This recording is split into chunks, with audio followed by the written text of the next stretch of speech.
Hello guys, you're welcome back to our YouTube channel.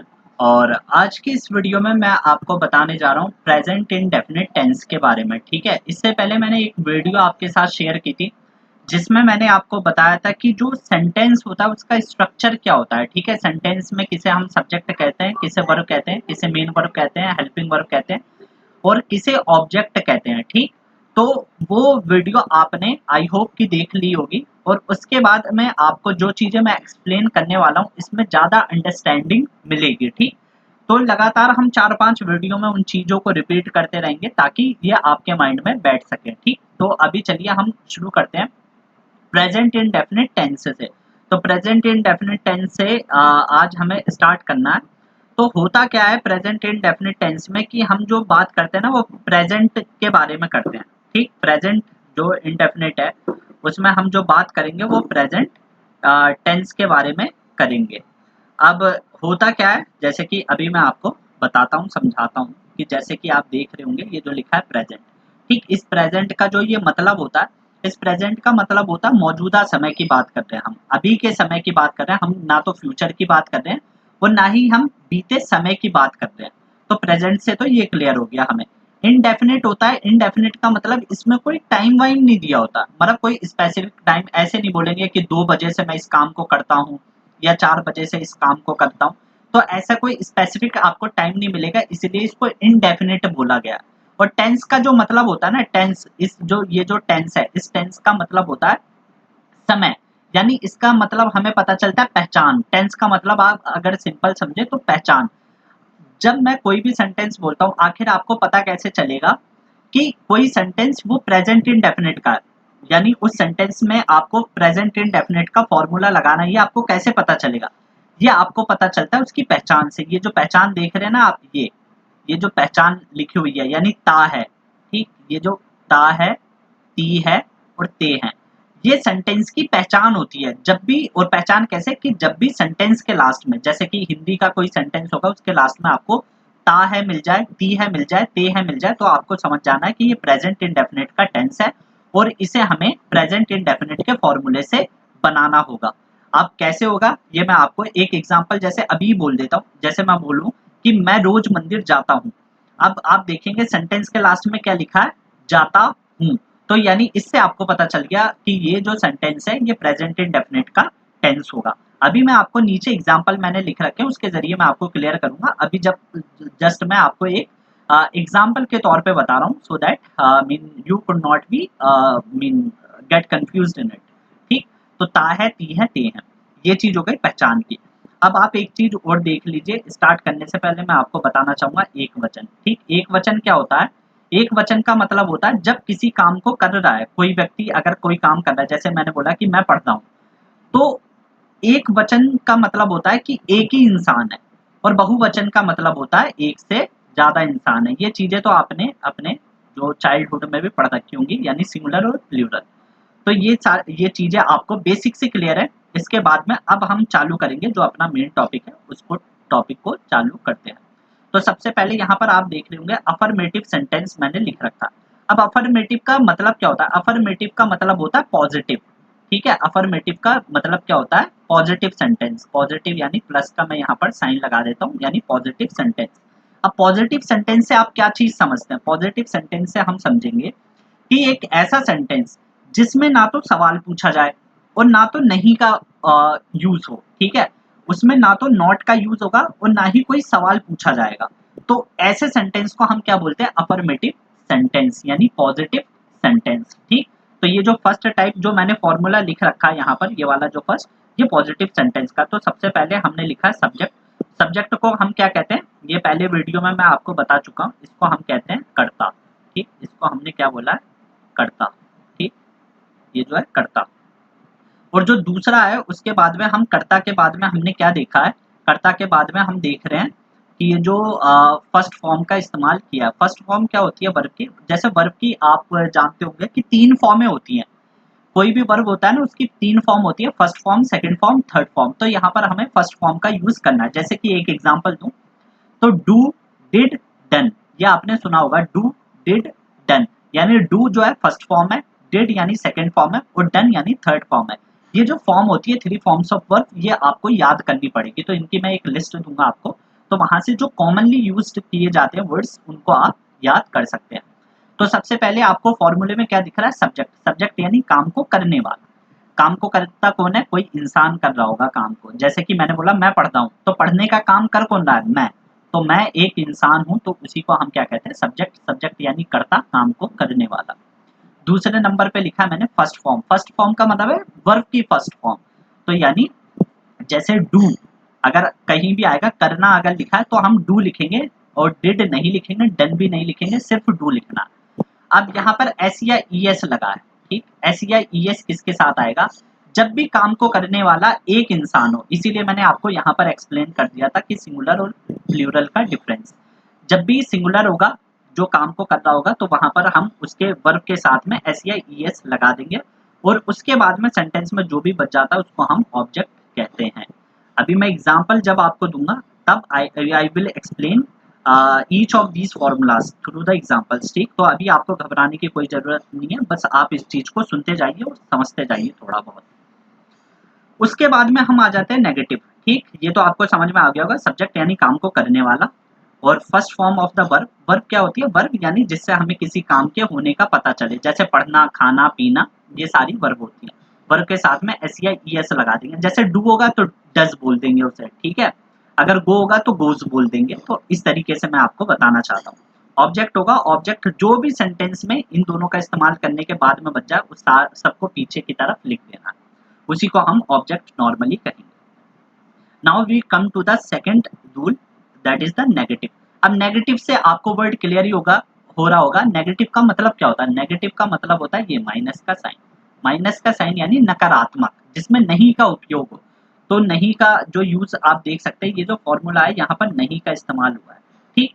तो पहले तो हमने सब्जेक्ट लिखा, सब्जेक्ट यानी काम को करने वाला। उसके बाद में ये डू या डज है। अब ये डू या डज को क्या बोलते हैं, इसको हम कहते हैं हेल्पिंग वर्ब, ठीक। इसको हम क्या कहते हैं, हेल्पिंग वर्ब। जैसे वर्ब दो तरीके की होती है, एक होती है मेन वर्ब, एक होती है हेल्पिंग वर्ब। तो हेल्पिंग वर्ब से क्या मतलब होता है, हेल्पिंग वर्ब से हमें पता चलता है कि ये सेंटेंस प्रेजेंट इंडेफिनिट है या प्रेजेंट कंटिन्यूअस। ये जो मैंने आपको यहाँ बताया था ना, इससे हमें पता चलता है पहचान। पहचान यानी ये ता है ती है। तो इसके लिए भी तो हमें कोई ना कोई इंग्लिश में वर्ड चाहिए होगा, तो उसके लिए ता है, ती है, ते है के लिए हमने डू या डज लगाना है।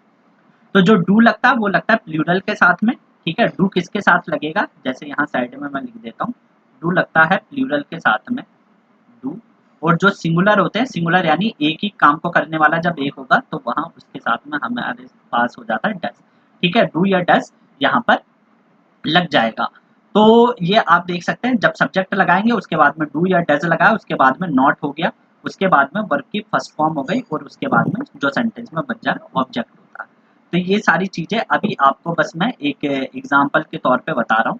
तो आप इसको बस सुनते जाइए और आप इसको समझते जाएंगे, ठीक।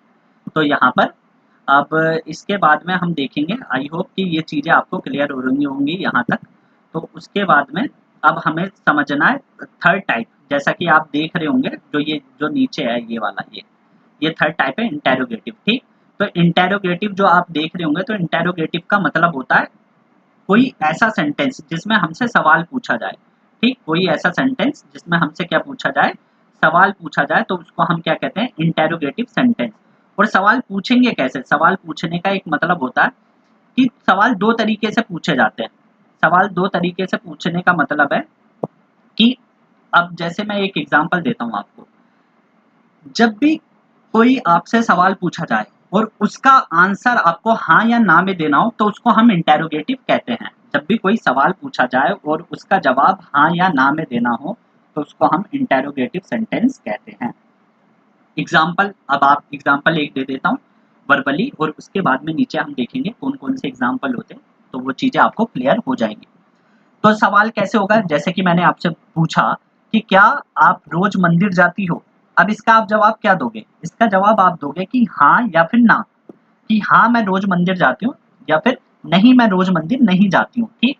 तो यानी इस सेंटेंस के जवाब की जो स्टार्टिंग होगी वो हाँ या ना से होगी।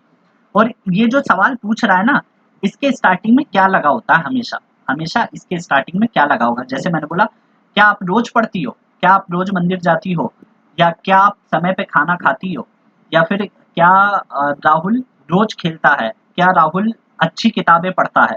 तो सबके स्टार्टिंग में क्या क्या लगा है, तो जब भी किसी सेंटेंस के स्टार्ट में क्या आए और उससे कोई सवाल पूछा जाए तो उसको हम क्या कहते हैं, इंटेरोगेटिव सेंटेंस कहते हैं। तो इसमें जो फॉर्मूला होता है वो फॉर्मूला क्या होता है, देखिए फॉर्मूला सबसे पहले हमें डू या डस का इस्तेमाल कर देना, यानी हेल्पिंग वर्ब जो होती है वो पहले आती है, हेल्पिंग वर्ब, उसके बाद में सब्जेक्ट आ गया काम को करने वाला, फिर फर्स्ट फॉर्म, फिर ऑब्जेक्ट। ठीक, तो ये चीजें आ गई।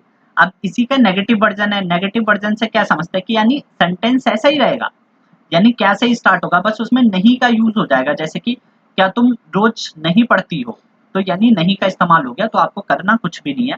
बस ये जो फॉर्मूला था ना, आपको अलग से फॉर्मूला भी नहीं याद करना, ये पूरा फॉर्मूला याद करने की जरूरत नहीं है।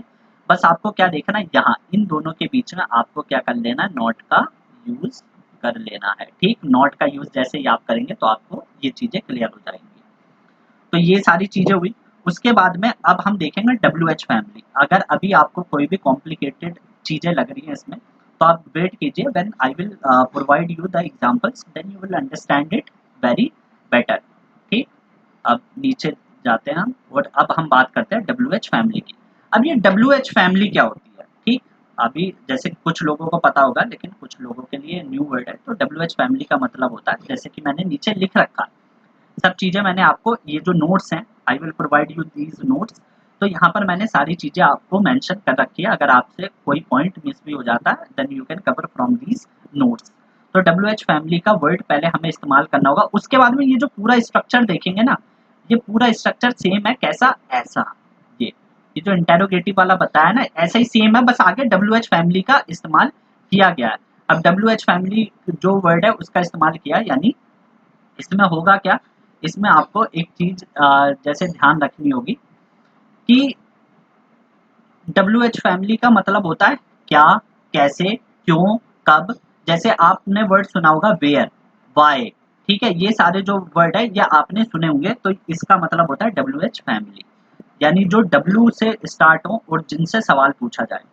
अब आपके माइंड में ये चीज आएगी कि सवाल तो हम ऊपर वाले सेंटेंस में भी पूछ रहे हैं, इस वाले सेंटेंस, और सवाल हम इस वाले सेंटेंस में भी पूछ रहे हैं। मैं इसका एक बार कलर चेंज कर लेता हूँ ताकि जब मैं आपको बताऊं तो आपको कोई कंफ्यूजन ना हो। ये हम ले लेते हैं ग्रीन वाला। ठीक, अब हम देखेंगे, हाँ ठीक। तो ये जो जैसे अब यहाँ भी सवाल पूछ रहा है, यहाँ भी सवाल पूछ रहा है, दोनों में क्या डिफरेंस है, मैंने आपको बताया। जब यहाँ पर सवाल पूछेगा, इस जगह पे सवाल पूछेगा, तो उसका मतलब था आपको जवाब देना हाँ या ना में, और सेंटेंस का स्टार्टिंग में क्या लगता है। लेकिन जब यहाँ सवाल पूछेगा तो यहाँ जो सवाल पूछता है वो स्टार्टिंग में क्या नहीं आएगा, क्या आएगा बीच में, क्यों आएगा बीच में, कैसे आएगा बीच में। जैसे मैंने बोला कि आप मंदिर कैसे जाते हो, यानी बस से जाते हो, साइकिल से जाते हो, कैसे। तो अब ये मैं सवाल ही पूछ रहा हूँ आपसे, आप मंदिर कैसे जाते हो, यानी एक सवाल पूछा गया, लेकिन सवाल का जो जवाब है वो आप हाँ या ना में नहीं दोगे। ठीक, आप उसका प्रॉपर रीजन दोगे। ठीक है, you will provide the proper reason. ठीक, प्रॉपर रीजन दोगे कि हाँ मैं बस से जाता हूँ या फिर मैं कार से जाता हूँ। ठीक, या किसी ने पूछ लिया कि आप इस काम को क्यों करते हो, यानी आप इस काम को क्यों करते हो, तो कोई रीजन होगा उस काम को करने के लिए। ठीक है, तो आप इस काम को क्यों करते हो, तो ये एक रीजन आपके पास होना चाहिए। और उसी का WH फैमिली का नेगेटिव वर्जन, यानी डू, जो सब्जेक्ट होता है, सब्जेक्ट से पहले अगर आप नॉट लगा देंगे तो वो नेगेटिव में कन्वर्ट हो जाता है। अब ये तो रही थ्योरेटिकल बात, जो कि मैंने आपको रूल फॉर्मूले समझाए हैं, लेकिन अब हम इनको समझेंगे एग्जाम्पल्स के थ्रू, तब आपको इसकी बेटर अंडरस्टैंडिंग होगी। तो यहाँ पर मैंने आपके लिए शॉर्ट में लिख दिया, जो सब्जेक्ट होता है, सब्जेक्ट का मतलब होता है कर्ता, काम को करने वाला, ताकि कोई कंफ्यूजन ना हो। हेल्पिंग वर्ब यानी पहचान, जैसा मैंने बताया ता है ती है, और समय के बारे में बताता है। मेन वर्ब क्या होती है, मेन वर्ब होती है क्रिया काम के होने का जिससे पता चले, जैसे खाना, कूदना, नहाना, इन सबको मेन वर्ब कहते हैं। ऑब्जेक्ट क्या होता है, इंग्लिश वाक्य के अंत में आता है, जो भी इंग्लिश का सेंटेंस हम बना रहे होंगे उसके लास्ट में है ना, हमेशा ऑब्जेक्ट रहता है, यानी जो सेंटेंस में बच जाए। ये आप देख रहे हैं सब में लास्ट में ऑब्जेक्ट आता है, यानी जो बचा कुचा आगे वाला फॉर्मूला आपने अप्लाई किया उसके बाद में जो बच जाए उसको हम ऑब्जेक्ट कहते हैं। तो ये चीज आई थिंक, आई होप कि आपको समझ आ गई होगी। अब हम देखते हैं, अब जैसे यहाँ देखिए मैंने आपको WH फैमिली के भी जो चीजें हैं वो आपको यहाँ पर एक्सप्लेन कर दी है। ठीक, तो जैसे कि यहाँ पर वाई, यहाँ वॉट, यहाँ व्हेन, यहाँ हाउ, यहाँ वेयर, हु, हुज, विच। इनके मतलब क्या होते हैं ये मैं एक नोट्स में आपको दे दूंगा कि इनके हिंदी मीनिंग क्या होता है। जैसे वाई को क्यों कहते हैं, व्हाट का मतलब क्या, व्हेन का मतलब कब, हाउ का मतलब कैसे, वेयर का मतलब कहाँ, हु का मतलब कौन, हुज का मतलब किसका, विच का मतलब कौन सी। ठीक, तो ये मैं आपको एक सेंटेंस के मतलब एक नोट्स में दे दूंगा, शेयर कर दूंगा, डोंट वरी अबाउट दिस। ठीक, अब हम आ जाते हैं अपने फॉर्मूलाज पे। तो यहाँ पर आप देखेंगे कि ये जो है सेंटेंस, इसके जरिए मैं आपको नीचे कर लेता हूँ जरा। हाँ, तो ये आ गए हम। अब आते हैं एक एक करके एग्जाम्पल देखते हैं। एग्जाम्पल के through I am explaining you all these formulas. तो जो फॉर्मूला है, ठीक, फॉर्मूला सबसे पहले हमने सबसे पहले बात की थी जो है प्रेजेंट इनडेफिनिट के अफर्मेटिव सेंटेंस के बारे में। अफर्मेटिव यानी जो पॉजिटिव सेंटेंस बताया था ना, उसका एग्जाम्पल ये है। जैसे मैंने बोला मैं रोज इस काम को करता हूँ, मैं रोज इस काम को करता हूँ। तो सबसे पहले हमें क्या देखना, पहले पहचान देखते हैं। ये होती है पहचान, यानी ये आपकी पहचान है। ठीक, अब इसमें मैं जैसे डिजिटल पेन का इस्तेमाल कर रहा हूँ, इसलिए राइटिंग जो है क्लियर नहीं आ रही है, क्योंकि उसको चलाने में कुछ प्रॉब्लम होती है, तो इसी वजह से, तो सॉरी फॉर दैट। एंड लेकिन लिख रहा हूँ कि जो आपको समझ में आ जाए ऐसे। तो यानी सबसे पहले हम सेंटेंस में देखते हैं पहचान। पहचान यानी सेंटेंस के लास्ट में ताऊ हूँ लिखा हुआ है, यानी आप पहचान हो गई आपको इसकी कि इसके लास्ट में ताऊ हूँ है, यानी ये प्रेजेंट इंडेफिनिट का टेंस है। तो ये चीज क्लियर हो गई। अब आपके माइंड में होना चाहिए उसका फॉर्मूला। ठीक, फॉर्मूला समय के साथ आपको याद हो जाएगा, रट जाएगा। ठीक है, वो मैं आपको रटवा दूंगा, उसकी आप टेंशन ना ले, अभी कोई आपको प्रेशर नहीं लेना है माइंड पे, बस चीजें आप समझते जाइए। तो सेंटेंस के लास्ट में ताऊ हूँ लगाए, यानी उसकी पहचान हो गई। अब इसको फॉर्मूले को बनाते कैसे हैं, अगर हम ऊपर देखेंगे, यहाँ से जो फॉर्मूला ऊपर जाएंगे ना, तो देखेंगे सबसे पहले क्या लिखा है, सब्जेक्ट, फिर वर्ब की फर्स्ट फॉर्म, ठीक, फिर उसके बाद में एस या ई एस, फिर ऑब्जेक्ट। ठीक, इसको आप एक बार ध्यान रख लीजिए या जल्दी से अपनी नोटबुक में नोट कर लें आप इसको। सब्जेक्ट, वर्ब की फर्स्ट फॉर्म, उसके साथ एस या ई एस या ऑब्जेक्ट। ठीक, मेरे को तो याद है, तो इसको मेरे को जरूरत नहीं है, आपने नोट कर लिया होगा। तो यहाँ नीचे आ जाते हैं डायरेक्ट एग्जाम्पल पे। ठीक, एग्जाम्पल पे आ जाते हैं और एग्जाम्पल के जरिए समझने की कोशिश करते हैं। तो सबसे पहले होगा क्या, सबसे पहले यहाँ पर आता है मैं। मैं यानी काम को करने वाला, और काम को करता कौन है, उसको हम क्या कहते हैं, उसको हम कहते हैं सब्जेक्ट। यानी काम को करने वाला करता, उसको हम कहते हैं सब्जेक्ट। और उसके बाद में क्या होता, उसके बाद में हम, अब जब सब्जेक्ट आया हमारे फॉर्मूले में, सबसे पहले क्या था, सब्जेक्ट। अब मैं को इंग्लिश में क्या कहते हैं, मैं को इंग्लिश में कहते हैं आई, तो मैंने लिख दिया आई सिंपली। ठीक, अब उसके बाद में ये जो डेली वर्ड है ना, ये डेली ऑब्जेक्ट की तरह इस्तेमाल है, तो ये तो हमने पहले कर दिया, लेकिन अगर आप चाहें तो इसको लास्ट में भी लिख सकते हैं, कोई इशू नहीं है। ठीक है, लास्ट में लिखे पहले लिखे, कोई इशू नहीं है। जो हम फॉर्मूले के अकॉर्डिंग चल रहे हैं उसके हिसाब से क्या आना चाहिए, सब्जेक्ट के बाद में फर्स्ट फॉर्म। तो वर्ब की फर्स्ट फॉर्म क्या है, ये रीड डू। और वर्ब हमें पता कैसे चला, वर्ब हमें पता चला पीछे से। वर्ब हमेशा सेंटेंस के लास्ट में होती है। तो इसमें वर्ब क्या है, मैं रोज इस काम को करता हूँ। करना, यानी ये जो करता हूँ लिखा है उसको हम कहते हैं करना। तो करना जो है ये वर्ब की फॉर्म है। ठीक है, डू, डू का मतलब होता है करना, तो यहाँ पर फर्स्ट फॉर्म का इस्तेमाल करना है, तो इसीलिए मैंने यहाँ पर डू का इस्तेमाल किया है, डिड नहीं लगाया, ना फिर डज लगाया। अब डज क्यों नहीं लगाया, क्योंकि आई को तो सिंगुलर होता है। ठीक, अगर हम हिंदी में देखें तो हिंदी में आई सिंगुलर होता है, लेकिन इंग्लिश में आई को हम प्लूरल मानते हैं। ये चीज आपको याद रखनी है। ठीक है, इंग्लिश में हम आई को प्लूरल कंसीडर करते हैं, यानी बहुवचन मानते हैं, इसीलिए मैंने आई के साथ डू लगा दिया, ई या एस या ई एस का इस्तेमाल नहीं किया। तो आई डू, और उसके बाद में ये जो दिस वर्क है ना, ये ऑब्जेक्ट है। ये जो दिस वर्क लिखा हुआ है इसको हम ऑब्जेक्ट कहते हैं, यानी इस काम को। दिस का मतलब होता है इस, और वर्क का मतलब होता है काम। तो आई डेली डू दिस वर्क, या फिर आप ऐसे भी बोल सकते थे I do this work daily. ठीक, इस डेली को उठा के आप सेंटेंस के लास्ट में भी लिख सकते थे। तो यहाँ पर यह आपकी मर्जी है कि आप उसको पहले लिखना चाहते हैं या फिर बाद में लिखना चाहते हैं, ये टोटली आपकी मर्जी होती है।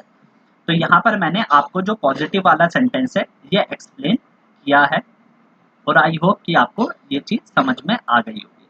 अब जब हम नेगेटिव देखेंगे तो नेगेटिव से आपको नेगेटिव वाला भी क्लियर हो जाएगा, जो कि बहुत ही इजी होता है। ठीक, हार्ड तो इसमें कुछ भी नहीं है ऐसा। जब आप पहली बार देख रहे तो थोड़ा कॉम्प्लिकेटेड लग सकता है, लेकिन यहाँ पर कुछ ऐसा होगा। अब हम आ जाते हैं सिंपली सेकंड वाले पे। तो सबसे पहले मैं आपको दोबारा बताता हूँ, सबसे पहले क्या सेंटेंस में आइडेंटिफाई करना होता है, ती है, ये पहचान देख ली, प्रेजेंट इंडेफिनिट का आपके माइंड में आ गया। उसके बाद में आप वर्ब पहचान लो, वर्ब क्या होती है, वर्ब भी सेंटेंस के लास्ट में ये भी जुड़ी हुई है। जैसे तुम मुझे खाना नहीं देती हो, देना का मतलब क्या होता है, देने का मतलब या तो गिव होता है, या फिर हम किसी को जब खाना वाना देते हैं तो उसको हम कहते हैं सर्व। जैसे आप होटल में जाते हैं तो वहां बोलते हैं सर्व कर दो, सर्व यानी किसी चीज को देना। तो आपको वर्ब पता चल गई और आपको पता चल गई कि सेंटेंस कौन सा है, यानी प्रेजेंट इंडेफिनिट का है, वो पीछे से ही देखने में पता चल गया। नहीं जैसे आपने देखा तो आपको पता चल गया कि अरे ये तो नेगेटिव का सेंटेंस है।